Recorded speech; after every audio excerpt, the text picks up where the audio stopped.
હજી સુધી તમે જાગ્યા નથી? જલ્દી જાગો, મારા મમ્મી ને અહીંયા આવવાના છે. જાગું જ છું. તમે ફટાફટ નાઈ લો, વસ્તુ લાવવાની છે, પછી તમે લઈ આવો. કઈ વસ્તુ લાવવાની છે બોલ જલ્દી. જો આ લિસ્ટ તૈયાર કર્યું છે, આ બધી જ વસ્તુઓ લેતા આવજો, એક પણ વસ્તુ ભૂલતા નહીં હો. હા નહીં ભૂલું ભાઈ.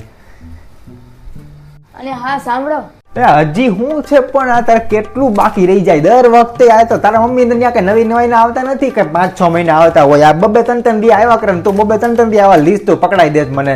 પછી કાંઈ રોજ દર વખતે કાંઈ બહારનું ન હોય. હું તો હવે ઠીક છે આ તો લઈ આવી દઉં છું તોય પાછી કે આ તેન ગયા વખતે તો ફોન કરી મંડાઈ પડી હતી. સાંભળો તો ખરી, સાંભળ્યા વિના શું બોલબોલ કરો છો? એનું નથી કહેતી, કૂતરાના બિસ્કિટ લાવવાના છે એટલે કહું છું. તારો ભાઈ આવવાનો છે? હા.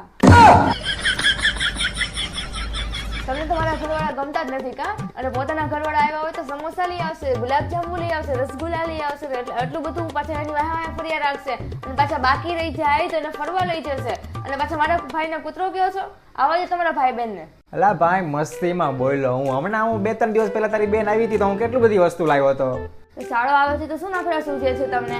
સાડી આવતી હોય ત્યારે બધું લાવવાનું ન હોય, શાળો આવે ત્યારે લાવવાનું હોય બધું. મુભાવા દાંત શું કાઢો છો? સાડી તો લગ્ન કરીને વહી જશે, કામમાં તો સાળો જ આવે છે, ખબર છે ને? સામાન ઉચકવાને એમ બધાને પાછળ કૂતરા જેવો કયો છો? જાઓ સાના મને લઈ આવો.